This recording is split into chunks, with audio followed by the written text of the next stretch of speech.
नमस्कार, मैं हूं अखिलेश पांडे और आप देख रहे हैं सी न्यूज़ भारत। वक्त हो चुका है अलीगढ़ न्यूज़ बुलेटिन का। इस अलीगढ़ न्यूज़ बुलेटिन में हम बताएंगे कि छात्रों के 2 गुटों में क्यों हुई जमकर मारपीट। आगे चर्चा करेंगे कोतवाली खैर क्षेत्र की, जहां लापता 7 वर्षीय मासूम बच्ची की भूसे के ढेर में दबी मिली लाश। साथ ही बताएंगे कि AMU VC द्वारा परिसर में G20 गार्डन का किया गया उद्घाटन। और भी तमाम खबरों पर आइए विस्तार से करते हैं चर्चा। अलीगढ़ मंगलायतन विश्वविद्यालय में ऑनलाइन कोर्स कर सकेंगे शिक्षार्थी, प्रवेश प्रक्रिया हुई प्रारंभ। मंगलायतन विश्वविद्यालय द्वारा ऑनलाइन कोर्स शुरू करने के संबंध में अलीगढ़ के होटल गोल्डन लीफ में प्रेस वार्ता का आयोजन किया गया। प्रेस वार्ता में ऑनलाइन कोर्स के संबंध में जानकारी साझा की गई।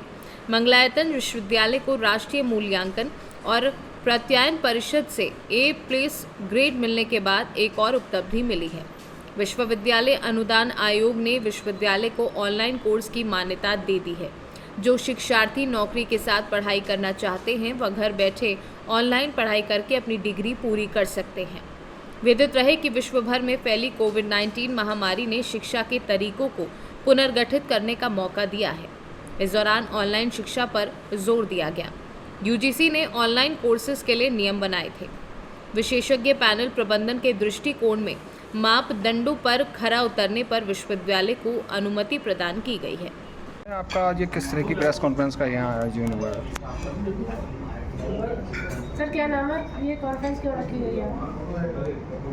आज की यह जो पत्रकार बंधुओं से मिलने का कार्यक्रम रखा गया है, इसके पीछे एक बहुत ही महत्वपूर्ण जानकारी जनसामान्य तक पहुंचाना है, विशेषकर उन विद्यार्थियों के पास पहुंचाना, एक सूचना जानकारी कि मंगलायतन विश्वविद्यालय अलीगढ़ जिला उसने उन विद्यार्थियों के लिए जो कि अपना शिक्षण उच्च शिक्षा के क्षेत्र में किसी कारण से, किसी बाधा के कारण से वो पूरा नहीं कर पा रहे हैं, छोड़ दिया है, उनको अपना शिक्षण स्नातक स्तर व अधिस्नातक स्तर पर जारी रखने के लिए ऑनलाइन कोर्सेज प्रारंभ किए हैं। इन ऑनलाइन कोर्सेज के माध्यम से वे अपने जीवन में जो भी अभी काम कर रहे हैं, चाहे नौकरी कर रहे हों, चाहे व्यवसाय कर रहे हों, चाहे कोई उद्योग कर रहे हों, चाहे खेती कर रहे हों, अथवा किसी भी कारण से आर्थिक समस्या के कारण से वे अपनी सतत पढ़ाई नहीं कर पा रहे हों, वो अपना अध्ययन जारी रख सकें। इसके लिए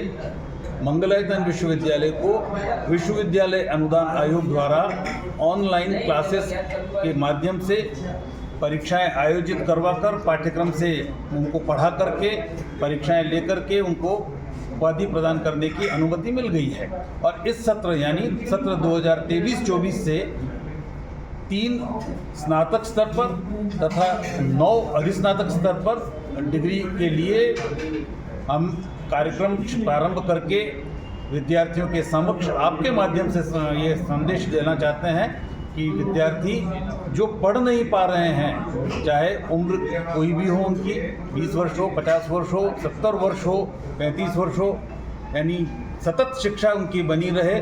और विशेषकर BBA का पाठ्यक्रम, BCA का पाठ्यक्रम, BA का पाठ्यक्रम, MA अंग्रेजी, MA पॉलिटिकल साइंस, MA पत्रकारिता, MA शिक्षा, MA लोक प्रशासन, MA व्यवसाय प्रशासन, वाणिज्य, MCOM, कंप्यूटर एप्लीकेशंस, MCA और गणित में MSc, इन सब के अंदर प्रारंभ किया है। और अधिक से अधिक विद्यार्थी आपके माध्यम से, आप द्वारा प्रेरणा प्राप्त करके अपना अध्ययन जारी रख सकें, इस हेतु आपको कष्ट दिया है, आपसे संवाद किया है। अलीगढ़ से सी न्यूज़ संवाददाता संजीव शर्मा की रिपोर्ट।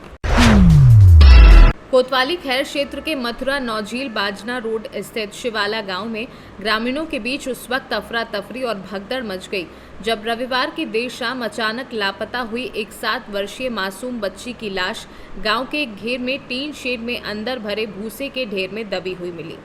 7 वर्षीय लापता मासूम बच्ची की लाश भूसे के ढेर में मिलने की सूचना मिलते ही परिवार में कोहराम मच गया और सैकड़ों की तादाद में ग्रामीणों का हुजूम भूसे के ढेर में दबी मासूम बच्ची की लाश को देखने के लिए मौके पर उमड़ पड़ा, जिसके बाद ग्रामीणों द्वारा बच्ची की लाश मिलने की सूचना पुलिस को दी। लापता बच्ची की लाश मिलने की सूचना मिलते ही पुलिस महकमे में हड़कंप मच गया और आनन फानन में इलाका थानाध्यक्ष एसएसपी समेत पुलिस के आला अधिकारी फॉरेंसिक डॉग स्क्वाड समेत अन्य टीमों के साथ घटनास्थल पर पहुंच गए। मौके पर पहुंची फॉरेंसिक और डॉग स्क्वाड की टीमें घटनास्थल से साक्ष्य जुटाने में जुटी हुई हैं, तो वहीं मृतक बच्ची के परिजनों से घटना को लेकर जानकारी करते हुए बच्ची की लाश को कब्जे में लेकर पोस्टमार्टम के लिए भेज दिया है। मौके पर मौजूद पुलिस के आला अधिकारी सनसनीखेज घटनाक्रम को लेकर मामले की जांच पड़ताल कर तफ्तीश में जुटे हुए हैं। इसके साथ ही घटनास्थल पर मौजूद एसएसपी ने पुलिस टीमें गठित करते हुए दोषियों के विरुद्ध कठोरतम दंडात्मक कार्यवाही किए जाने के आदेश दिए हैं। तो वहीं मृतक बच्ची के परिजनों ने बच्ची के साथ किसी अनहोनी की भी आशंका जताई है। आपका वीरेंद्र सिंह। किस तरह की घटना हुई थी, क्या हुआ था, कब से बच्ची गायब थी? सर ये बच्ची गायब थी कल 5:30 बजे से। उसके बाद इसको हमने देखा रात में 2-3 बजे तक ढूंढा, उसके बाद नहीं मिला, फिर सुबह ढूंढा और फिर घूम घाम रहे थे, फुटेज देख रहे थे कैमरों में कहाँ ले गया कोई, कहाँ नहीं ले गया। फिर उसके बाद देखा तो कुछ बच्चे प्लॉटों की तरफ गए थे, जब वहाँ भुस में निकली थी ये बच्ची। क्या लग रहा है? सर अब देखो क्या लग रहा है। तो हत्या की गई है क्या? सर मुझे तो हत्या लग रही है। अच्छा, तो बच्ची का नाम क्या था? रिंकी सर। कितनी उम्र होगी? 7 वर्ष। तो क्या दुष्कर्म की भी आशंका है क्या? सर ये जांच के बाद ही पता चलेगा। तो क्या कोई रंजिश है किसी से गांव में या किस तरह से? सर हमारी तो किसी से सर नहीं, रंजिश नहीं है सर। तो क्यों किसी ने मारा होगा, कुछ ऐसा कोई? सर ये तो अब कानूनी निकालेगा, जांच करेगा जब कैसे क्या होगा। चाहते हैं, किस तरह की कार्रवाई होनी चाहिए? सर कठोर कार्रवाई, सजा, फांसी। ये खैर थाना क्षेत्र का एक गांव है जहां एक 8 वर्षीय बालिका ये कल शाम को खेलते खेलते बताया गया है बच्चों के साथ खेल रही थी, उसके बाद ये गुमशुदा हो गई थी। घर वालों ने काफ़ी ढूंढा, उसके बाद थाने पर संपर्क किया। थाने पर इसमें मुकदमा पंजीकृत किया गया अंतर्गत IPC 363 और पुलिस की टीमें लगा करके पूरे गांव में ढूंढ की गई। आज जानकारी मिली कि इस एक घेर में जहां पर मैं अभी हूं, यहाँ पर जो है उसकी चप्पलें दिखाई दी। उसके बाद जब आसपास ढूंढा गया तो भूसे में उसका शव बरामद हुआ है।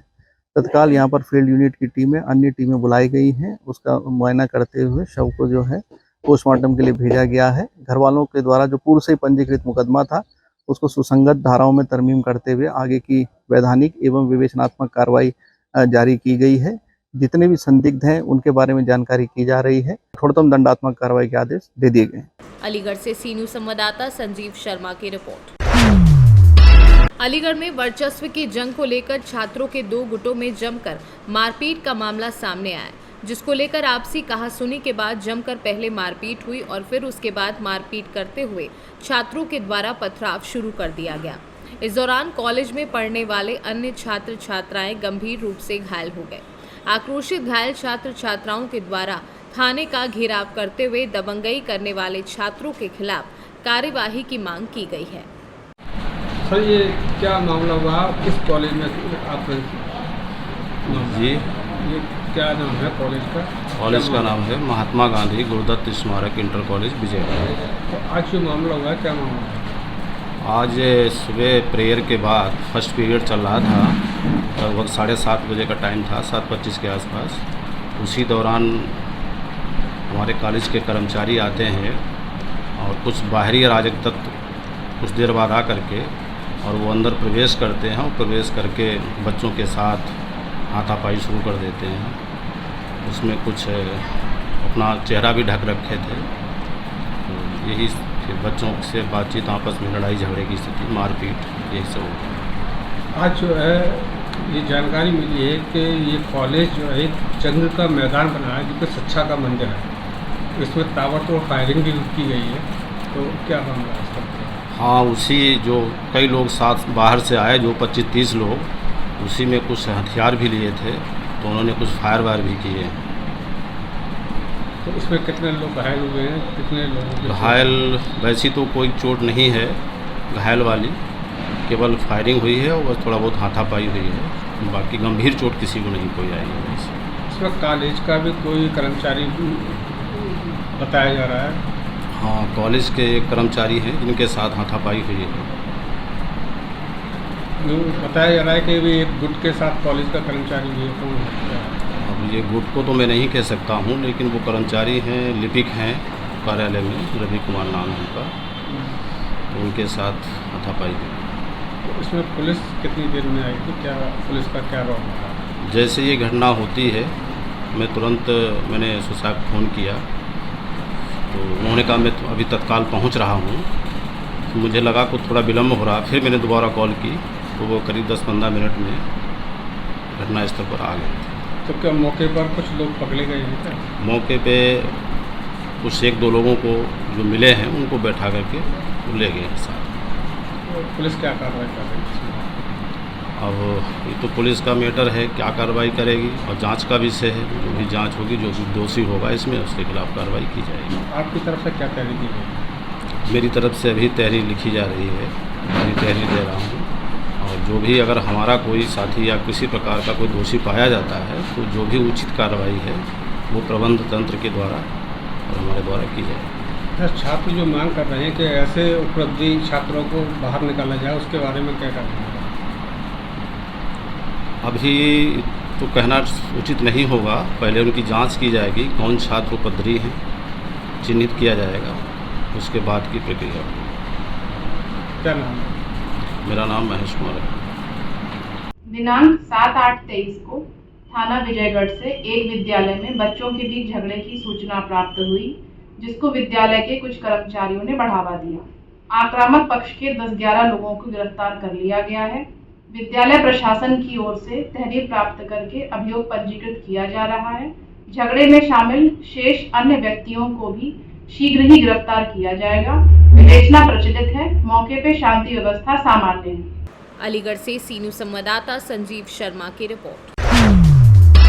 अलीगढ़ में झाड़ फूक और इलाज के बहाने मौलाना पर लगे हिंदू महिलाओं का धर्म परिवर्तन कराने का आरोप। मौलाना गिरफ्तार। अलीगढ़ के थाना डेलीगेट क्षेत्र के बाराद्वारी क्लाडनगंज में स्थित मस्जिद का एक बड़ा मामला सामने आया है, जहां पर एक मौलाना द्वारा काफी समय से झाड़ फूक और इलाज के बहाने हिंदू महिलाओं का धर्म परिवर्तन कराया जा रहा था।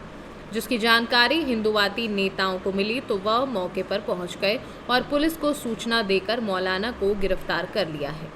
हिंदूवादी नेताओं द्वारा लिखित तहरीर भी दी गई, जिस पर थाना डेलीगेट पुलिस द्वारा मुकदमा दर्ज कर कार्यवाही की जा रही है।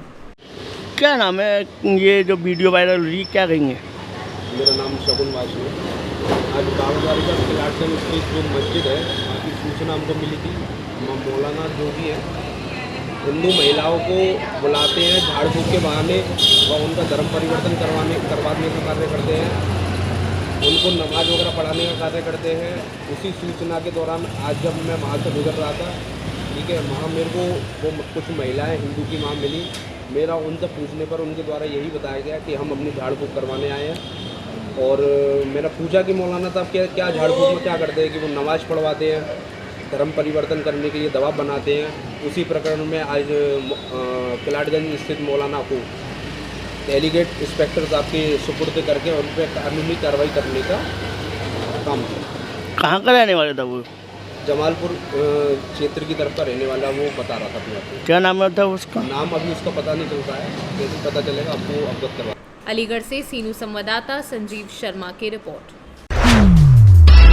अलीगढ़ में कांग्रेस कमेटी के कार्यकर्ता और पदाधिकारियों ने महंगाई, बेरोजगारी और भारतीय जनता पार्टी के मुख्यमंत्री योगी आदित्यनाथ ने किए वादों को ना पूरा होने पर कांग्रेस के पदाधिकारियों ने और कार्यकर्ताओं ने विरोध प्रदर्शन करते हुए कलेक्ट्रेट पर आकर राष्ट्रपति के नाम ज्ञापन सौंपा और कहा कि कुछ माह पहले मुख्यमंत्री योगी आदित्यनाथ अलीगढ़ आए थे। उन्होंने वादा किया था कि साठा चीनी मिल को जल्द से जल्द चालू करा दिया जाएगा और नई स्थापित कर दी जाएगी, मगर अभी तक ना तो साठा चीनी मिल चालू हुई और ना ही नवीनीकरण हुआ है, जिससे किसान काफ़ी परेशान हैं और भुखमरी की कगार पर है।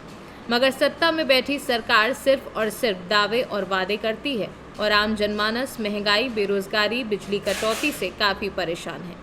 इसी को लेकर कांग्रेस के सभी कार्यकर्ता और पदाधिकारियों ने जमकर प्रदर्शन करते हुए मांग की है कि जल्द से जल्द यदि मांगे पूरी ना हुई तो कांग्रेस आंदोलन के लिए बाध्य होगी, जिसकी जिम्मेदारी शासन प्रशासन की होगी।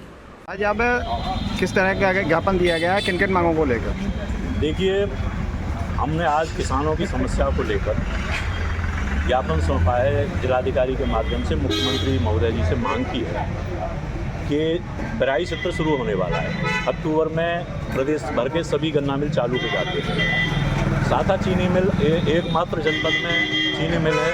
गोपी वनस्पति पे जो मिल बना था आनंद एग्रो केम के नाम से, वो भी सरकारों की नीरसता के कारण बंद हो गया, नहीं चल पाया।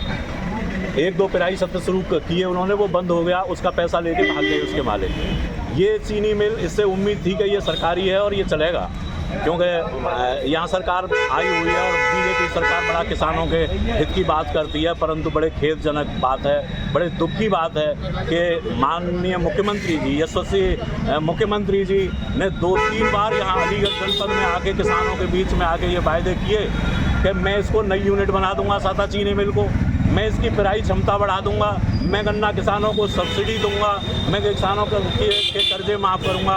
पर आप देखिए खेदजनक है कि आज तक चीनी मिल पे 1 वोल्ट तक नहीं बदला गया और वो पुराना जर्जर हालत में बिना चले पिछले 2 सालों से खड़ा हुआ है। किसान पिछली बार इन्होंने धोखा दिया, किसान गन्ना लेके अपना आ गए यहाँ, और सैकड़ों की संख्या, सैकड़ों ट्रैक्टर और ट्रक जब भरे हुए गन्ने के यहाँ लद के यहाँ आ गए और पेराई सत्र में 8 दिन 10 दिन खड़े रहे, तो मजबूरन वो अपना ट्रक लेके और ट्रैक्टर लेके यहाँ आए थे जहाँ आप खड़े हुए हैं, और यहाँ आके कलेक्ट्री जो है पूरी उससे भर दी गई थी ट्रैक्टरों से।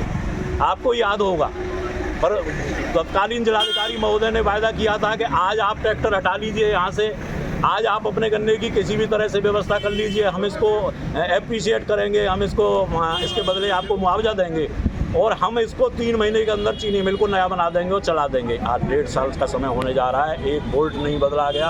किसान अपने गन्ने को कहाँ ले जाएगा सिवाय इसके कि वो अपने खेतों में या तो उसमें आग लगाएगा या बिचौलियों के हाथ उसको मद्दा सद्दा कहीं क्रेशर पे, किसी कोलू पे। यहाँ पे आपको किस तरह का आश्वासन मिल रहा है? हमें कोई आश्वासन नहीं मिला, हमने ज्ञापन दिया है। हम चेतावनी दे रहे हैं सरकार को, आपके माध्यम से चेतावनी दे रहे हैं कि 15 दिन के अंदर इस चीनी मिल को दोबारा से नया बनाने के लिए प्लांट नहीं लगाए गए, काम शुरू नहीं किया गया, अक्टूबर-नवंबर से पहले चीनी मिल को तैयार नहीं किया गया, तो कांग्रेस पार्टी सड़कों पर होगी, धरना देगी, आमरण अनशन करेगी। किसान हित में जो कुछ भी कांग्रेस पार्टी करती है, सड़क से लेकर संसद तक की लड़ाई इनके साथ लड़ेगी और इनको मुंह तोड़ जवाब देगी, ईंट का जवाब पत्थर से देगी। अन्नदाता है, जो किसान अन्न को पैदा करता है जिसको हम लोग खाते हैं। इन लोगों ने, खास तौर से प्रधानमंत्री ने अपना जो वायदा किया था, इससे बड़ा झूठा प्रधानमंत्री इस भारत की पावन धरती पे ना कोई आया ना आएगा। ये नाकारा तानाशाह ने वायदा किया था कि जब हमारी सरकार होगी तो किसानों के जितने भी कर्ज हैं वो माफ़ होंगे, बिजली का कर्ज हो या जिस तरीके का ऋण ले रखा है वो माफ़ होगा, और जो किसानों जो बोते हैं उसका जो फसल की कीमत है वो दुगनी की जाएगी। आपसे पूछना चाहते हैं, माननीय मुख्यमंत्री जी अलीगढ़ आए और अलीगढ़ आने के बाद 3 महीने पहले साथा मिल को चालू कराने का उन्होंने वायदा किया था। उन्होंने कहा था, इस तरीके से भी माननीय अध्यक्ष जी ने बताया, उन्होंने कहा था कि हम साथा मिल को चालू ही कराएंगे। अलीगढ़ से सी न्यूज़ संवाददाता संजीव शर्मा की रिपोर्ट। G20 शिखर सम्मेलन में भारत की प्रतिष्ठित अध्यक्षता के उपलक्ष्य में अलीगढ़ मुस्लिम विश्वविद्यालय के कुलपति प्रोफेसर मोहम्मद गुलरेज ने AMU परिसर के तार बंगले क्षेत्र में भूमि और उद्यान विभाग द्वारा तैयार किए गए एक G20 गार्डन का उद्घाटन किया। ये उद्यान सतत विकास की अवधारणा का उदाहरण है, जो हरित भविष्य के लिए भारत की वैश्विक प्रतिबद्धता को मजबूत करता है। प्रोफेसर गुलरेज ने उद्यान बनाने में लैंड एंड गार्डन टीम के प्रयासों की प्रशंसा की, जो G20 की थीम एक पृथ्वी, एक परिवार, एक भविष्य और मिशन लाइफ के साथ सामंजस्यपूर्ण स्थापित करता है और पृथ्वी ग्रह के अनुकूल मानसिकता के विकास की वकालत करता है। छात्रों के लिए ये एक प्रकार का नॉलेज पार्क होगा, क्योंकि पार्क में G20 देशों और यूरोपीय देशों के ध्वज चिन्ह और वृक्षारोपण किया गया है। प्रोफेसर गुलरेज ने इसे सरकारों, अंतर्राष्ट्रीय संगठनों, निजी व्यवसायों, शिक्षाविदों, नागरिक समाज और व्यक्तियों के बीच एकजुटता के लिए एक शक्तिशाली वैश्विक आह्वान का नाम दिया, ताकि सामूहिक रूप से एक स्थायी और न्याय संगत भविष्य के लिए प्रयास किया जा सके। मेरा नाम शहाबुद्दीन खान है। शहाबुद्दीन साहब, किस तरह के ये पौधे यहाँ आज लगाए गए हैं G20 गार्डन के अंदर? ये G20 गार्डन में जितने भी पौधे लगाए हैं, ये 20 देशों के पौधे हैं ये, और वो पौधे उन कंट्रियों में पाए जाते हैं और वहाँ के ख़ास तौर से जो है कि नेशनल पौधा माना जाता है, और वो यहीं सारे जो है कि लगाए गए। क्या मकसद है इसको लगाने का? लगाने का ये है कि जो समिति हो रही है G20 उनके जो है रिप्रेजेंटेटिव की वजह से जो है हमने यहाँ पे एक जगह कलेक्शन किया है ताकि कोई देखना चाहे तो 20 देशों के पौधे यहाँ देख सके आके। गुलाम साबिर। गुलाम साहब, आज आपको कैसा लगा? आपने खुद अपने हाथ से यहाँ फीता काटा। कितने बहुत पुराने अच्छा लगा। मुलाजिम हैं आप यहाँ? 26 साल हो गए भैया। अच्छा, 26 साल से क्या काम कर रहे हैं? ये मालीगिरी का काम कर रहे हैं, पेड़ पौधे आज लगाना। आपके हाथ से जब फीता कटवाया गया तो कैसा लगा? बहुत अच्छा लगा था। किस तरह का गार्डन बनाया है ये आपने? ये बहुत अच्छा सुंदर पार्क बनाया था। यहाँ पे कितने तरह के पौधे हैं? 20 तरह कंट्री के लगे पौधे। आपने खुद लगाए थे? जी आपने लगाए। G20 की अहमियत क्या है? ये नहीं मालूम मुझे तो।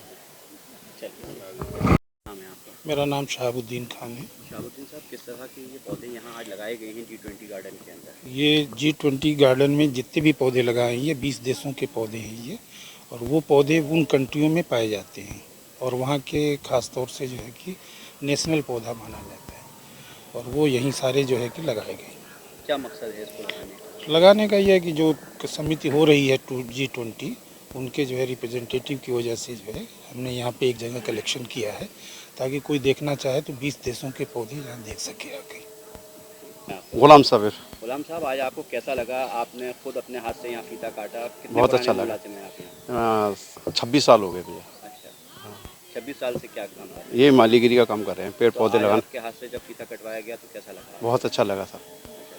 किस तरह का गार्डन बनाया है ये आपने? ये बहुत अच्छा सुंदर पार्क बनाया था।